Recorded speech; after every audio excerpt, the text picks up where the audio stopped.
오늘도 하나님의 크고 놀라운 은혜와 사랑이 우리 가운데 충만하게 임하기를 바랍니다. 오늘 함께 나누는 말씀의 제목은 우리가 어찌할꼬입니다. 한번 따라서 합시다. 우리가 어찌할꼬. 우리가 어찌할꼬. 네, 오늘 본문은 이제 성령 충만한 베드로의 오순절 설교가 가져온 그러한 결과를 우리에게 보여주는데, 특별히 즉각적인 어떤 그런 결과로서 우리에게 그 내용을 보여주고 있습니다. 어떻게 보면 3,000명이나 되는 무리가 회개하고 죽게 돌아오는 역사가 일어나 마침내 이제는 신약 선민 공동체인 교회가 공식적으로 태동하였음을 그대로 보도하고 있는 내용이 오늘 본문인 것이죠. 그러니까 실로 성령 충만해진 베드로의 설교는 역동성이 있었습니다. 그래서 그의 설교를 들은 무리들의 마음을 감동시켰고, 또 그들로 하여금 우리가 어찌할꼬 하며 자신들의 죄성을 탄식하게 만든 것이죠. 이에 베드로는 계속해서 무리들에게 회개하여 제사함을 받을 것을 촉구하였고, 또 그에 따라 그날 하루에만 회개하고 세례받은 사람의 수가 무려 3,000명에 이르게 된 것입니다. 그래서 마침내 이제 우리가 잘 알다시피 예루살렘 초대교회가 설립되게 된 것이죠. 이제 그 역사적인 현장을 말씀을 통해서 또 살펴볼 때 오늘도 우리 가운데 특별한 하나님의 은혜가 임하기를 간절히 바랍니다. 오늘 우리 함께 37절 말씀 먼저 보겠습니다. 37절입니다. 시작. 그들이 이 말을 듣고 마음에 찔려 베드로와 다른 사도들에게 물어 이르되, 형제들아 우리가 어찌할꼬 하거늘. 아멘. 자, 먼저 여기 보면 그들이 이 말을 듣고 이랬습니다. 자, 그들이 들은 말이 어떤 말입니까? 지금 베드로가 일어나 서서 한 그 설교를 말하죠. 그래서 어떻게 보면 저들이 오해한 것, 그것을 변호하면서 너희들이 오해한 대로 있으니 술 취한 것이 아니다. 그래서 유엘로부터 하나님께서 말씀해 주신 그 모든 예언의 성취로서 이제는 뭐예요? 그러나 성령의 충만을 받은 것에 대해서 지금 이야기한 것이죠. 그러니까 만국 방언에 대한 그러한 것들을 다 이제 설명한 것이죠. 그리고 또 뭐예요? 다윗의 이야기를 꺼내서 이제는 뭐예요? 예수의 주되심에 대해서 이제 선포하는 겁니다. 그리고 특별히 마지막 부분 36절, 우리가 36절 같이 읽어볼까요? 자, 시작. 그런즉 이스라엘 온 집은 확실히 알지니 너희가 십자가에 못 박은 이 예수를 하나님이 주와 그리스도가 되게 하셨느니라 하니라. 아멘. 그러니까 베드로의 설교 가운데 최종적으로 지금 확실하게 지금 언급하고 있는 것은 뭐냐면, 너희가 십자가에 못 박은 이 예수를 하나님이 주와 그리스도가 되게 하셨느니라, 이 메시지인 것입니다. 그러니까 지금 이 회중이요, 이 설교를 듣고 아마 두 가지를 느꼈을 거예요. 하나는 뭐냐면 예수 그리스도의 주되심이죠. 예. 그러니까 베드로의 설교를 통해서 이들은 뭐예요? 예수의 주되심에 대해서 아마 느끼게 됐을 겁니다. 그리고 또 한 가지는 뭐냐면 그 주되신 예수님을 바로 누가 죽였다? 자기들이 죽였다. 어떤 그런 죄책감이 저들에게 있었을 거예요. 그래서 여기 보면 그것 때문에 뭐예요? 마음에 찔려. 여기 마음에 찔려라는 표현은요, 이것은 그 마음이 뭐예요? 완전히 관통되었다. 그러니까 하나님의 강력한 역사가 그들에게 있었다는 것이죠. 이 베드로의 설교를 통해서 베드로가 강력하게 뭐예요? 구약의 어떤 예언의 말씀의 성취다, 또 예수의 주되심, 그리고 또 그 예수를 너희가 바로 죽인 것이다, 이런 어떤 메시지들이 뭐예요? 그들의 마음을 찌른 것이죠. 완전히 관통하게 된 것입니다. 그들이 이렇게 찔려 관통을 받았다. 이 부분에서 하나님은 그들에게 강한 회개의 마음을 불어넣어 주셨던 것이죠. 그러니까 그 결과 뭐예요? 베드로와 다른 사도들에게 이르되, 형제들아 우리가 어찌할꼬. 우리가 어찌할꼬. 여기 우리가 어찌할꼬라는 이 표현은요, 이제 지금까지 살아왔던 삶의 방식을 버리고 이제 앞으로 어떻게 살아야 할지를 묻는 거예요. 그러니까 지금 이 베드로의 설교를 통해서 뭐예요? 예수의 주되심을 저들이 깨닫고 그런 예수를 자기가 죽인 것에 대해서 뭐예요? 뉘우치고 있는 것이죠. 그러지 앞으로 어떻게 살아야 합니까? 라고 하는 그런 궁극적인 질문이 바로 여기에 담겨 있는 것이죠. 우리가 어찌할꼬. 사실 이것이 정말 은혜 받은 자의 태도입니다. 그러니까 오늘날 모르겠어요. 많은 경우에 있어서요, 사람들이 예배를 드리고 은혜 받았습니다. 그러면요, 일단 1차적으로는 일단은 듣기 좋았습니다. 기분이 좋았습니다. 마음이 편했습니다. 예? 그러면 은혜 받았다라고 하는 거예요. 여러분 어떻습니까? 예? 여러분이 은혜 받았다라고 느낄 때 그 마음, 그 감정이 어떻습니까? 제가 지금 말씀드린 대로 그런 부분은 아닙니까?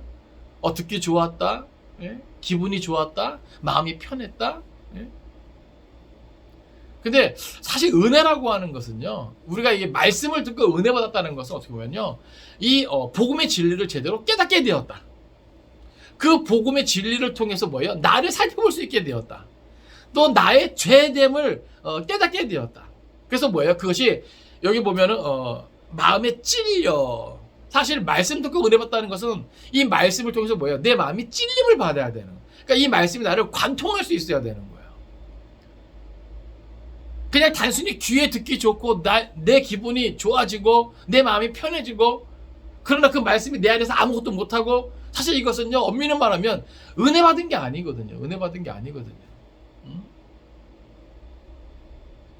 그러니까 이 베드로의 설교는 성령으로 충만한 설교요. 예? 그야말로 복음 중심의 설교죠. 예? 그러니까 이 설교가 제대로 선포되었을 때 그들에게 나타난 이 결과는 오늘 이 시대에 꼭 필요한 그런 부분이 아닐까 그렇게 생각을 합니다. 먼저는 설교자들이 성령의 충만함을 받아야 되겠고, 또 예수 중심의, 복음 중심의, 캐리건 중심의 그러한 설교를 해야 하는 것이죠. 그리고 말씀을 듣는 우리는 그 말씀을 뭐예요? 마음판에 새기면서 그 말씀을 받으면서 마음에 찔림이 있고, 여러분 이 찔림이 단순히 뭐예요? 어떤 부정적인 것만 나타나는 것이 않죠. 예? 나의 죄됨을, 나의 부족함을 드러내고, 그러면서 뭐예요? 우리로 하여금 죄사함의 은총을 받는 그 자리로 나아가게 한단 말이죠.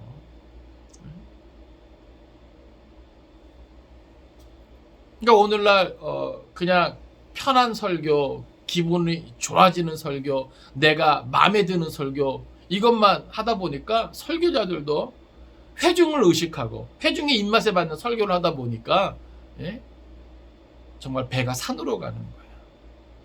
그러니까 어떤 설교는 듣다 보면 하나님의 말씀은 하나도 없고 세상 것으로만 그냥 다 그냥 이것저것 짜집게 해가지고 그냥 그런 설교도 있더라고요. 그거는 같이 망하는 겁니다. 같이 망하는 거예요. 그러니까 오늘 본문에서 초대교회 그 태동과 더불어서 우리에게 나타나는 이 성령의 충만한 설교와 또 그 설교를 통해서 나타나는 이 결과를 볼 때 정말 이 마지막 때 오늘 우리 안에 이런 역사를 서로 간에 경험할 수 있기를 바랍니다. 예?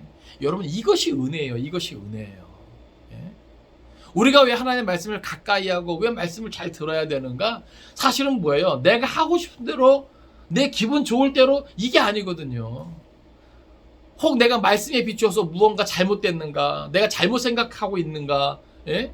내가 잘못된 길을 걷는가?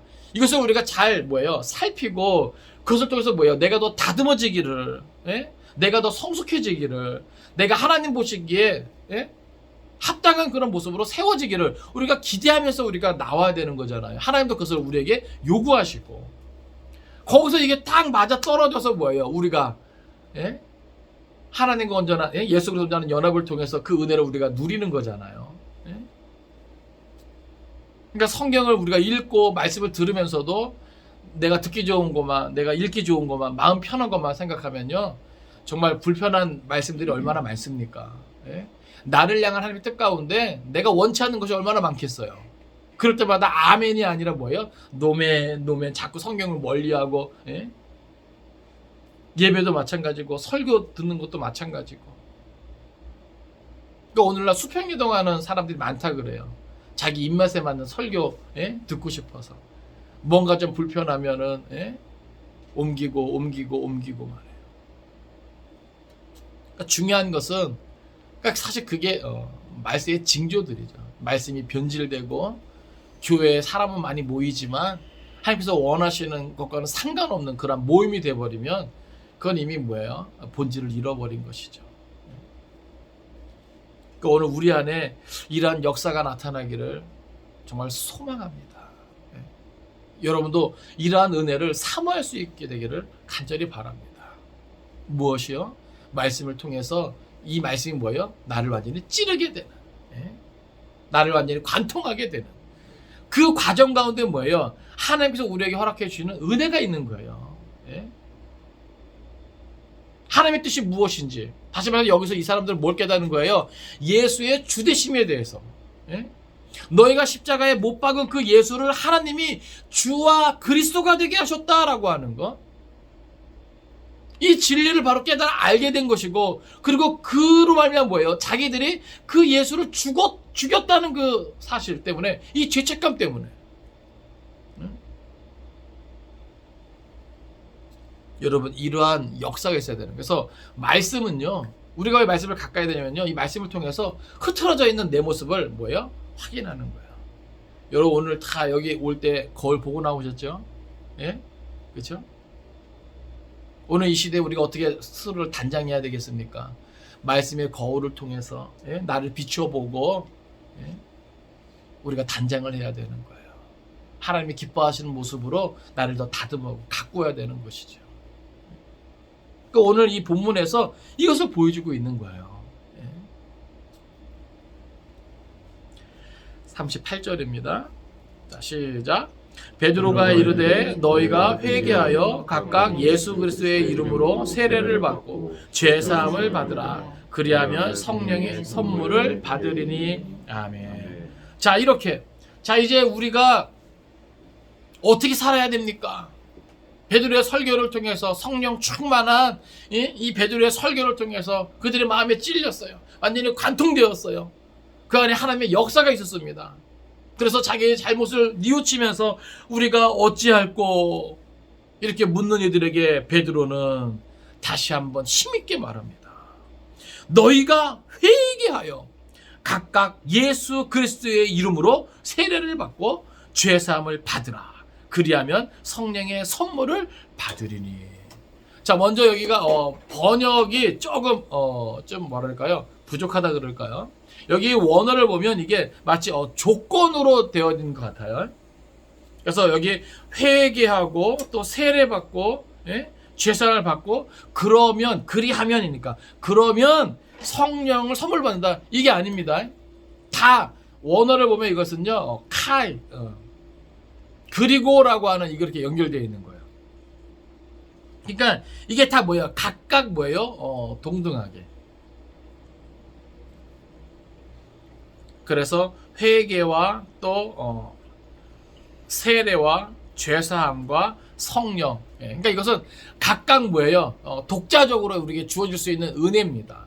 물론 같이 일어날 수도 있는 거고요. 그러니까는 우리가 회개했다고 다 뭐예요? 성령의 충만을 받는 건 아니라는 것이죠. 예? 일단 우리가 그것을 전이해로 갖고, 자, 그럼 여러분 회개가 뭡니까? 회개는요 돌이키는 것이죠. 예? 그러니까 우리가 어찌할 거라고 하는 인생에 있어서 궁극적인 그 방향, 이제 앞으로 어떻게 살아야 합니까? 라고 하는 이러한 질문을 했을 때 베드로는 거기다 대고 뭐예요? 확실하게 돌아서라. 너희들이 하나님의 뜻과 상관없는 그러한 길로 나아가서 그렇게 살았는데, 그래서 하나님께서 보내어 주신 예수를 메시아로 인정하지 않고 죽였는데, 이제 그런 그릇된 길에서 이제는 뭐예요? 완전히 돌아서라고 하는 거예요. 여러분, 이게 회개입니다.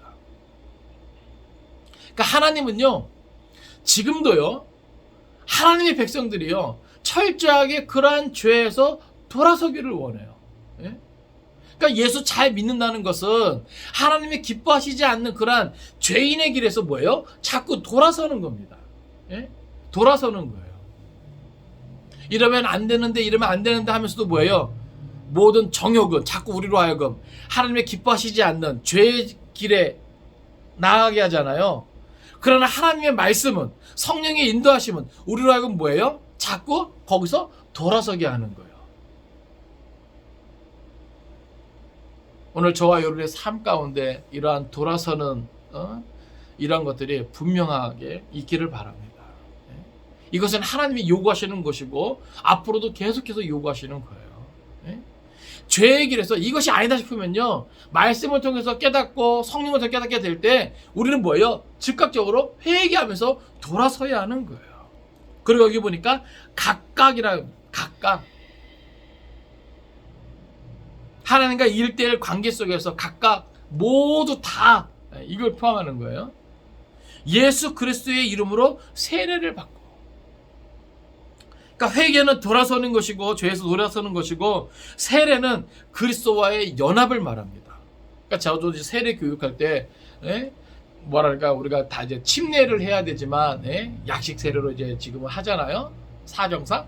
그런데 세례가 뭐예요? 예수 그리스도가 함께 죽고 예수 그리스도와 함께 살고 이것을 말하는 거거든요. 그러니까 물에 들어갈 때 예수 그리스도 죽으심에 동참하고, 물에서 나올 때 예수 그리스도 다시 살아나시면 내가 동참하는, 그래서 그리스도와의 온전한 연합을 의미하는 것이 세례거든요. 그러니까 내가 단순히 뭐예요? 죄의 길에서 돌아서는 것 가지고 안 돼요.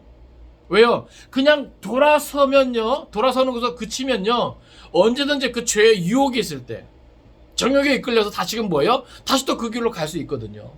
예? 그래서 우리는 죄의 길에서, 탐심의 길에서 돌아설 뿐만이 아니라 이제는 뭐예요? 더 적극적으로 예수 그리스도와 더욱 뭐예요? 온전한 연합을 이루어야 된다는, 연합을. 아시겠습니까?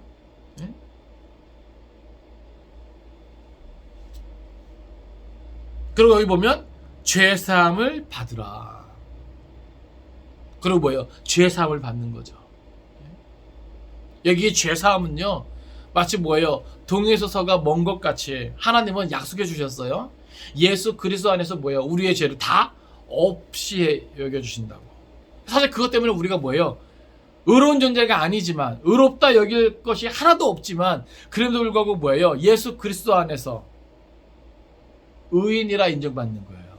이것이 봐요, 칭의라고 하는 것이죠. 그러니까 예수 그리스도를 믿는 그 믿음 안에서 우리에게 되어진 은혜가 바로 칭의예요, 칭의. 그래서 뭐예요? 우리가 죄사함을 받았다라고 하는 것을 의미합니다. 또 요구하는 것은 뭐예요? 성령의 선물을 받으리니. 자, 여기는 이렇게 성령의 선물을 받으리니 이렇게 완연히 이렇게 표현되고 있는데, 이것은 어떤 의미를 포함하고 있냐면, 이제는 예수의 주되심을 인정하고 그 주권 아래 철저히 복종하는 것을 의미합니다. 그러니까 성령은요, 그것을 깨닫게 하는 거예요. 여러분, 성령이 우리 안에 오시잖아요. 그러면 그 성령의 은혜로 말미암아 우리는 뭐예요? 예수의 주되심을 바로 깨달아 알게 되는 것이에요. 그리고 그 성령의 인도하심은 바로 우리로 하여금 그 주되심이 뭐예요? 철저하게 복종하게 하는 것입니다.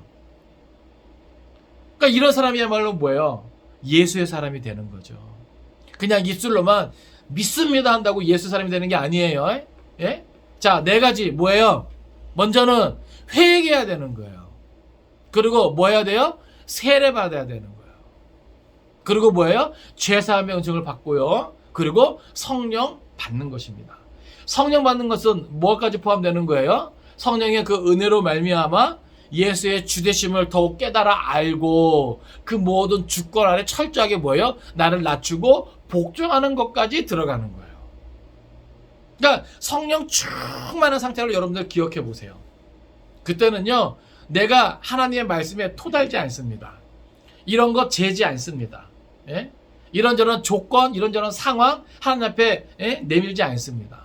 내가 성령이 충만하면요, 어렵고 힘든 형편과 상황 속에서도 하나님의 뜻이면 아멘! 이게 되는 거예요. 억지로가 아니라 자원하는 마음으로, 기쁨으로 돼요. 그런데 내가 성령 충만하지 않잖아요? 그러면 언제부턴가 뭐예요? 하나님의 감동에 자꾸 토를 달게 되고 이것저것 재게 돼요. 이해되십니까? 예? 그리고 하나님의 뜻에 의심을 품죠. 그만큼 뭐예요? 우리가 하나님 앞에서 교만해지는 거예요. 그러니까 여러분, 이 과정이 우리에게 이제 필요한 것이죠. 예? 물론 세례는 한 번 받는 것이지만 그리스도와의 그 연합을 우리가 생각해야 되는 거예요. 죄에서 자꾸 뭐예요? 돌아서자. 그리고 그리스도와 더욱더 연합을 곤고히 하자. 여러분, 그리스도와 연합을 곤고히 한다는 것은 뭐예요? 더 말씀으로 무장하는 거죠. 그죠? 영성. 예? 뒤에 또 이제 경건의 그런 훈련이 나오지만, 예? 내가 어떻게 그리스도와 온전한 연합을 이룰 수 있겠는가 자꾸 생각을 해야 되는 거예요. 세상을 뭐예요? 살아갈 때 이 분주함 속에서 또 내 어떤 욕심 때문에, 예? 그리스도를 내가 깊이 생각하지 못한 경우가 많거든요. 예수와 함께 내가 죽었다는 사실과 예수와 함께 내가 살았다는 사실을 내가 미처 느끼지 못하고, 예? 그리스도 예수에게서 배운 것처럼 내가 살아야 되는데 마치 예수와 상관없는 그러한 모습이 내 안에 많이 나타날 수 있다라고 하는 거예요. 그래서 우리는 자꾸 그리스도의 연합에 신경을 써야 되는 겁니다. 예? 말씀을 가까이 해야 되는 것이고 기도 시간을 가져야 되는 것이고, 예? 그리고 죄사함의 은총을 받고 동에서 먼 것 같이 우리의 죄를 뭐예요? 없이 해준다는 거예요. 예? 그 은혜 가운데 뭐예요? 우리가 평안을 누릴 수 있는 것이죠. 예? 그리고 성령의 은혜를 통해서 예수의 주되심을 바로 깨달아 알고 그 주권 안에 철저히 복종할 수 있는 것. 이것이 뭐예요? 이게 정말 예수의 사람으로 이제 비로소 출발할 수 있는 겁니다. 39절입니다. 시작. 이 약속은 너희와 너희 자녀와 모든 먼데 사람 곧 주 우리 하나님이 얼마든지 부르시는 자들에게 하신 것이라 하고. 아멘. 자, 지금 이 약속은 이게 뭐예요? 지금 바로 이것이죠. 회개하여 각각 예수 그리스도 이름으로 세례를 받고 죄 사함을 받으라. 그리하면 성령의 선물을 받으리니.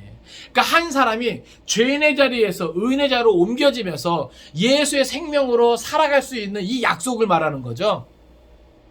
이 세상을 구원하시고자 하는 이 모든 구속사의 이야기는 여기 보니까 너희와 너희 자녀와 모든 먼데 사람 곧 주 우리 하나님이 얼마든지 부르시는 자들에게 하신 것이, 다시 말해서 하나님의 택하신 모든 사람들에게 허락되는 것이라 이 말입니다. 근데 보세요, 우리가 그러니까 이것 때문에 이제 예정론자들 이제 이야기하는데 사실 이거는 하나님의 편에서의 예정이지 우리가 알 수 있어요, 없어요?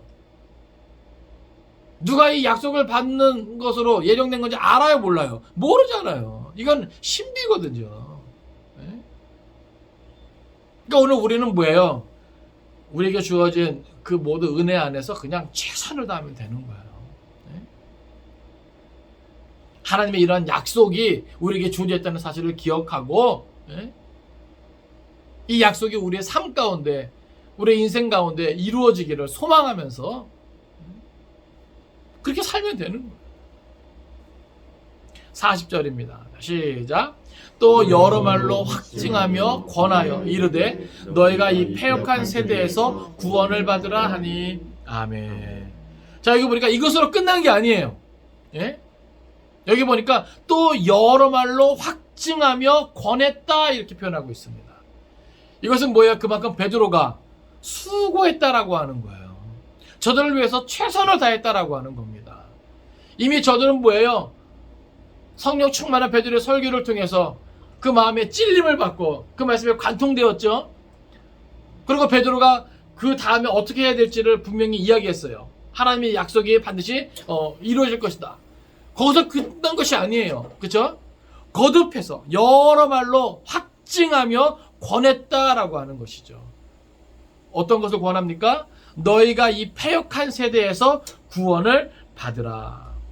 여기 패역한이라고 하는 것은 어떤 걸 말하냐면 예수를 불신했던 무리들과 함께했던 그 모든 것들로부터 거기에서 빠져있는 그 모든 것도 뭐예요? 이제는 회개하고 돌이켜서 예수를 주로 영접하고 구원을 얻으라 이 말입니다. 그러니까 이것이 너무나 중요하기에 계속해서 여러 말로 확증하며 권했다라고 하는 것이죠. 사실 이런 일들은요 우리 안에서도 계속해서 되어져야 되는 거예요. 서로 권면하고 강권하고 언제까지요?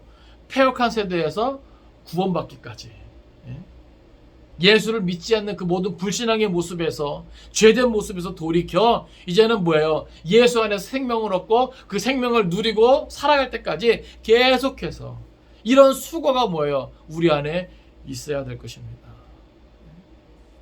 41절입니다. 그 말을 받은 사람들은 세례를 받은 이날에 신도의 수가 3천이나 더하더라. 아멘. 자, 이제 보세요. 이렇게 베드로가 열심으로 수고하고 권면한 그 뒤에 그 말을 받은 사람들은 여기 보니까 뭐예요? 세례를 받음에. 그러니까 지금 뭐예요? 베드로의 설교에 은혜 받고 이들이 뭐예요? 그대로 순종하고 있는 것이죠. 근데 여기 보니까 이날의 신도의 수가 3천이나 더하더라. 할렐루야. 놀랍지 않습니까? 그러니까 오늘날 많은 사람들이 이러한 부흥을 꿈꿔요. 근데 여러분 기억하십시오. 이렇게 되기까지 어떠한 메시지가 선포되었고 그들 안에 어떠한 역사가 있게 되었는지 우리는 기억해야 합니다.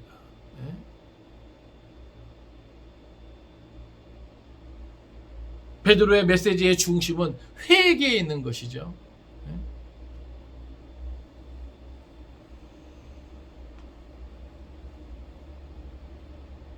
성령의 충만한 베드로의 설교는 그 중심에 회개의 메시지가 있었다는 사실을 우리가 기억하기 원하고 그 안에서 이러한 놀라운 역사가 경험되어지게 된 것입니다. 그러니까 참 안타까운 것은요. 오늘날 강단에서 쏟아지는 그런 많은 메시지들 가운데 회개의 메시지가 많이 사라졌다라고 하는 것이죠. 마음 편한 설교를 듣기 원하는 회중이 많다 보니까 아무래도 회개를 선포하다 보면 불편해지고 얼굴이 이그러지고 그 안에서 많은 또 갈등이 생기고 그러니까 참 어이가 없는 거죠. 어이가 없는 거죠.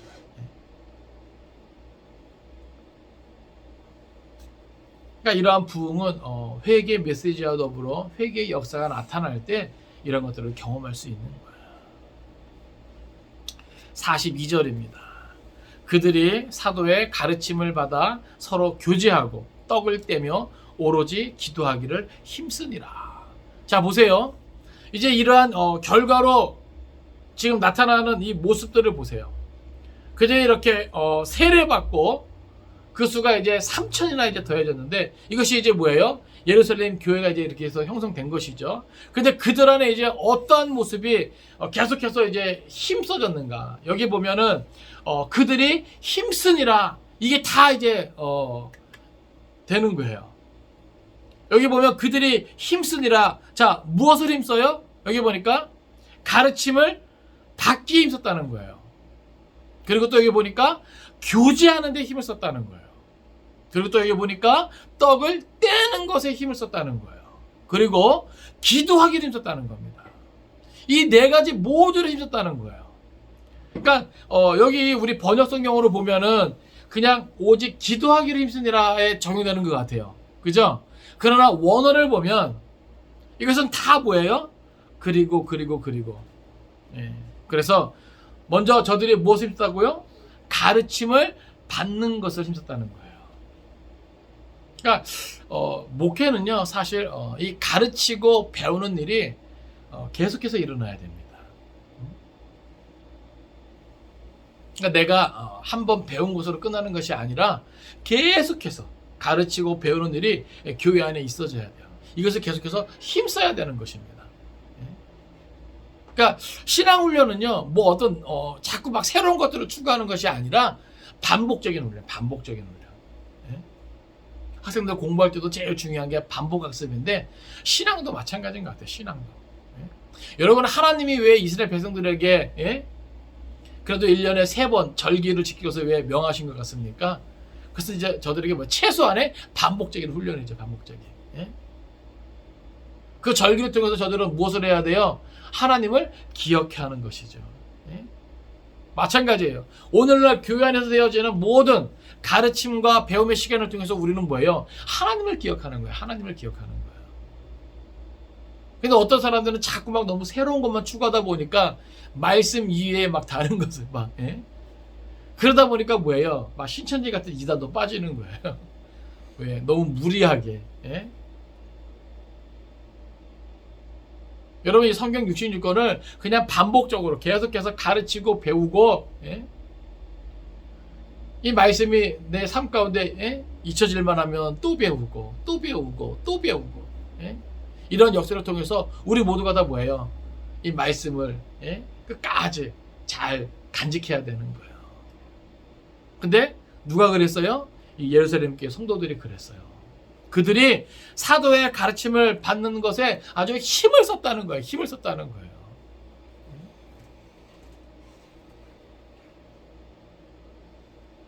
또 여기 보면 서로 교제하는데 힘을 썼다. 여기서 말하는 이 교제는요, 제가 예전에 그런 얘기 들은 적이 있어요. 성가대 연습 끝나고 맥주들 한 잔씩 하고 막, 예? 이런 얘기 들은 적이 있어요. 이런 잘못된 교제를 말하는 것이 아닙니다. 초대교회, 특별히 예루살렘 교회에서 있었던 이 교제는요, 저들이 어떻게 보면 영적인 교제죠. 그리고 더 나아가서 물질을 서로 나누는 그러한 교제까지도 다 포함된 거예요. 그러니까 여기 이 교제가 얼마나 아름답고 성숙한 교제인지, 얼마나 친밀한 교제인지 여러분 상상할 수 있겠습니까? 저들이 하나님의 은혜로 한 공동체를 이루고 그 안에서 영적인 교제, 말씀의 교제, 은혜 체험의 교제, 그죠? 더 나아가서 서로의 형편을 살펴 물질의 필요를 서로 채워주는 이러한 물질의 교제까지 저들은 뭐예요? 힘썼다라고 하는 거예요. 힘썼다라고 하는 겁니다. 또 여기 보면 떡을 떼었다. 이것은 애찬, 성찬까지 이제 의미하게 되는 것이죠. 그만큼 뭐예요? 예수 그리스도를 이제 기억하는 것이죠. 그 사랑을 기억하는 거예요. 그리고 마지막으로 기도에 힘썼다. 기도는요, 우리로 하여금 하나님께 집중하게 합니다. 기도는요, 나와 하나님과의 1대1 관계 속에서 너무나 유익한 거예요. 물론 골방에서의 기도가 필요하지만 꼭 골방뿐만이 아니라 우리가 분주한 삶 가운데도 잠깐이라도 내가 기도하고자 하는 마음이 있을 때 우리는 뭐예요? 모든 것은 사라지고 하나님과 나만 존재하게 되는 거예요. 그 시간이 늘어나면 늘어날수록 우리에게 더 많은 영적인 유익이 있고 그 영적인 유익이 우리의 삶 가운데 정말 큰 역사를 이루어 가게 될 것입니다. 그러니까 초대교회는, 예루살렘 교회는 이것들에 힘썼다라고 하는 거예요. 말씀을 정리합니다.